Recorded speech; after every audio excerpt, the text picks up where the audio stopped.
2천만 원 제가 빚이 있었거든요. 그거 4년 동안 못 갚았어요. 안녕하세요, 김민성 변호사입니다. 바로 이 전 시간에 제가 뭘 찍었냐면 빚을 잘 갚는 법, 어떻게 해야지 빚을 잘 갚을 수 있느냐, 요거 설명드렸어요. 그리고 그 빚을 잘 갚는 방법 1, 2, 3, 4단계가 사실 회생 절차와 되게 흡사하다고 말씀드렸어요. 궁금하신 분들은 이전에서 복습을 꼭 하고 오세요. 이번에는 되게 현실적인 얘기를 해드리고 제 얘기도 좀 해보려고 해요. 빚이 애저녁에 갚기 힘든 이유, 그거에 대해서 설명을 좀 해드리려고 해요. 빚이 생기는 많은 이유들이 있는데 제가 회생 상담을 하면서 굳이 나눠보면 한 4-5가지 되는 것 같아요. 하나하나 못 갚는 이유에 대해서 설명을 한번 해볼게요. 이거는 소비 성향 자체가 문제이기 때문에 이 소비 성향을 바꾸지 않는 이상은 절대로 빚을 갚을 수가 없습니다. 첫 번째, 과소비야, 과소비. 과소비는 쉽게 얘기하면 여러분들이 버는 돈보다 더 많이 쓰는 거예요. 제 얘기를 잠깐 드리면 뒤에 있는 여기 롯데 다녔단 말이에요. 모험과 신비가 가득한 그 회사에 다녔었는데 제 월급 빠네요. 그때도 한 350 요 정도 받았던 것 같아요. 근데 그 350 받은 걸로 카드값이 한 달에 한 300에서 400 사이 나왔던 것 같아요. 그리고 사회 초년생들이 항상 하는 실수죠. 보험 설계사들한테 또 이렇게 좀 돼가지고 막 100만 원씩 막 보험을 넣고 뭐 연금보험 넣고 뭐 넣고 하면서 내가 버는 돈보다 더 많은 지출이 있었던 것 같아요. 그리고 그때는 카드가 돌려막기가 되고 그래도 대기업이라고 1억 가까이 마통이 뚫려 있기 때문에 이게 계속 돈을 써도 내가 빚이 있는지도 몰라요. 왜? 마통이 계속 갚아주거든요. 이 마통이 마이너스 통장이 아니라 마법의 통장인 게 내 한도만큼 무조건 쓰게 돼 있어요, 마통은. 그러니까 이 마통을 쓰시는 분들은 마통 없애라. 그리고 근데 마통이 1억이 뚫려 있었는데 변호사가 되기 위해서 회사를 그만뒀단 말이죠. 그런데 그때 신한은행에서 전화가 와가지고 연장 안 되니까 다 갚으라고, 그렇게 너무 야멸차게 그 재직 확인이 안 되니까 바로 갚으셔야 된다고 하면서 그렇게 해서 마통을 제가 없앤 기억이 있고 지금도 이제 마통 안 쓰고 있거든요. 그러니까 마통 쓰지 마세요. 어쨌든 그래서 과소비 같은 경우는 애저녁에 소비 성향이 내가 버는 돈보다 훨씬 더 많이 쓰는 성향이고, 과소비에 깔려 있는 거는 카드 돌려막기와 마통이기 때문에 이 카드 돌려막는 거하고 마통을 없애지 않는 이상 과소비로 일어난 빚은 갚을 방법이 없는 거예요. 이거는 내가 운이 좋아서 돈을 번 거지 내 실력이 아니었음을, 그리고 지금은 내가 망했음을 스스로 인정을 해야지 해결이 되는 거예요. 그 두 번째, 투자 실패. 투자 실패는 회상의 고수 프렌즈 오시는 분들 있잖아요. 그분들 투자 실패 많거든요. 그분들하고 얘기를 해보면 도박이라든가 주식이라든가 코인이라든가 이런 게 한 번 정도 자기가 대박난 적이 있는 거예요. 한 번 정도. 그러니까 잃으면 이거 어떻게 갚나 이 생각하는 게 아니라 어떻게든지 만회해야지라는 생각을 한단 말이죠. 이게 만회가 안 돼요. 왜 만회가 안 되느냐 보세요. 옛날에 내가 재미로 주식이나 코인을 했을 때 그때는 내가 내 돈 가지고 했을 거예요. 내 돈 가지고. 뭐 남의 돈 가지고 했을 수도 있어요. 근데 이게 잃는 과정에서 이자와 내 손해가 동시에 올라가기 때문에 단 한 번의 손해도 나면은 회복할 수 없을 정도로 큰 손해가 나는 게 주식이나 코인이나 도박판인데, 손해를 대출을 해서 메꾼다? 어느 순간 대출이 안 나는 순간 어떻게 할 거예요? 그죠? 심지어 투자 잘못해가지고 망하신 분들은요, 온 가족한테 피해를 줘요. 왜? 온 가족도 얘가 한창 잘 나갈 때가 있었거든. 그거 생각하면서 돈을 빌려주는데 다 구렁텅이로 빠지는 거예요. 특히 요즘에 저한테 많이 오시는 부동산 투자하다 망하신 분들 있잖아요. 그분들은 답이 없습니다, 진짜. 부동산 투자하신 분들의 착각 중에 내가 옛날에 엄청 부자였다는 거야. 솔직히 자기 돈 10원도 안 깔려 있는데도 자기가 부자였다는 거예요.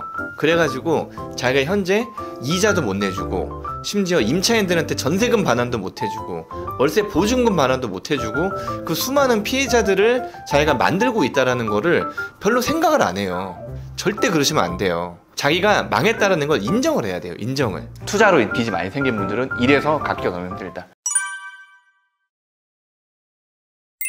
사업 실패로 망하신 분들은 그나마 그 새로운 사업을 해서 성공을 하면 빚을 갚을 그럴 확률이 꽤 높은 편이긴 해요. 세 번째, 사업 실패. 사업이 망해서 빚이 많으신 분들은 그나마 1, 2번보다 나아요. 사업을 해서 망하신 분들은 요거를 꼭 체크를 하셔야 돼요. 내가 장사가 안 돼서 망했는지 아니면 우연히 망했는지, 그걸 생각해 보셔야 돼요. 어떤 얘기냐면 회사에 빚이 한 3억 있어요. 근데 1,000만 원, 1,000만 원, 1,000만 원, 1,000만 원 계속 마이너스가 나고 나는 빌려서 계속 메꾸고, 이런 분들은 사업을 해서 성공할 확률이 적어요. 그 사업에 있어서는. 왜? 수년간 내가 사업을 했는데 계속 마이너스를 깔고 갔단 말이야.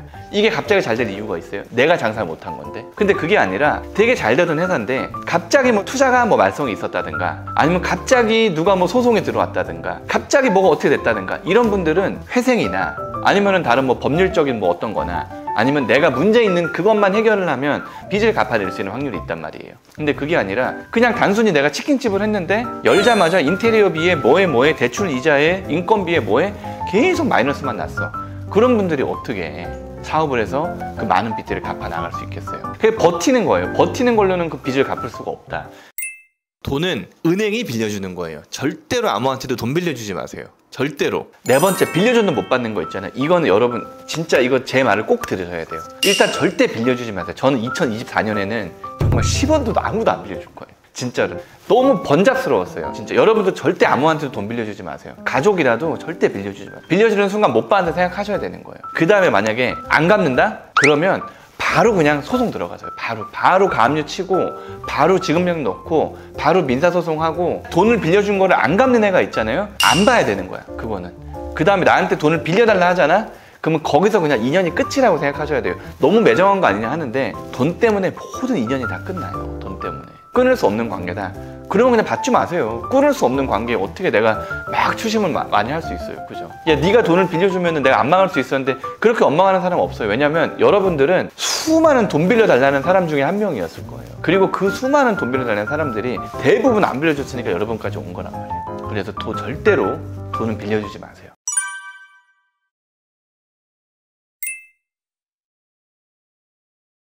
다섯 번째, 사기당한 거. 이거 어쩔 수 없어요. 사기꾼들은 갚을 돈이 없어요. 보이스피싱 받을 가능성이 제로입니다. 제로. 다만 이제 보이스피싱 주범이 아니라 보이스피싱이 그 방조범들, 그런 분들 중에 부모님이 좀 잘 사는 그런 분들이 가끔 있으면 합의금으로 한 뭐 몇 천만 원, 몇 백만 원 받을 수 있는 거, 그거는 가능해요. 그거는 왜? 자기 아들이 구속되면 안 되니까. 근데 보이스피싱 사기당한 거, 아니면 사기꾼한테 투자당한 거, 그건 잃어버렸다 생각하시면 되는 거예요. 그래서 이거 되게 여러분들한테 해주고 싶은 말이에요. 이제 23년이 거의 마무리 돼가잖아요. 이 마무리 돼가는 과정 중에서 제가 제일 기억에 남는 말이 뭐고 앞으로 제 인생의 그 시금석으로 삼고 싶은 말이 뭐냐면 남의 부탁 다 거절하라는 거예요. 남의 부탁 다 거절하세요. 저도 주변에서 뭐 광고하는 사람들, 뭐 투자하는 사람들, 우리 의뢰인들, 돈 빌려달라는 사람들, 온갖 사람들이 저한테 수많은 제안들을 해서 그거를 다 거절 못하고 이거 들어주고 저거 들어주고 하다가 그중에 잘 된 것도 있고 안 된 것도 있지만 그것 때문에 본업인 아니면 내 스스로의 삶을 챙겨보지 못한 것 같아요.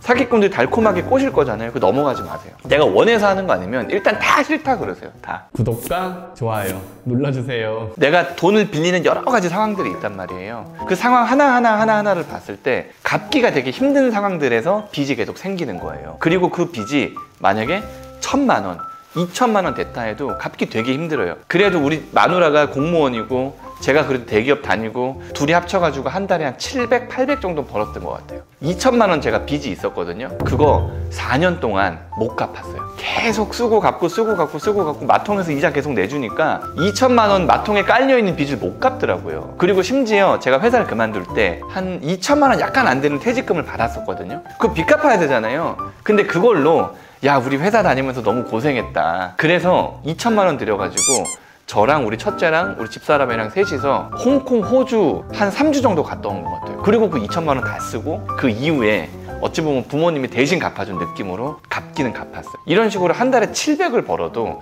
애 하나 있는 집에서 2천 갚기가 힘들더라고요. 그러니까 예전에 빚을 만들면 못 갚는 거예요, 사실은. 그러니까 빚을 만들지 마세요. 그 다음에 혹시라도 만들어진 빚을 제대로 갚고 싶으면 제가 말씀드린 이 전 영상 빚 제대로 갚는 법 제가 알려드렸단 말이에요. 그거 좀 보시고요. 그 다음에 그 영상을 통해서도 내가 도저히 빚을 갚을 수 있는 이 빚을 없앨 수 있는 현금 흐름이 안 나온다. 그러면 회생, 파산, 워크아웃 꼭 하셔야 되는 거예요. 왜? 평생 빚 갚으면서 살 수는 없으니까. 뭐 그렇습니다. 알겠습니다. 하여튼 빚을 저도 구조적으로 못 갚는 이유에 대해서 설명을 좀 해드렸고요. 절대 남의 어떤 그 제안에 흔들리지 마라. 뚝심을 가지고 웬만하면 다 거절해라. 거절하는 거에 익숙해져라. 그거 말씀드렸어요. 감사합니다.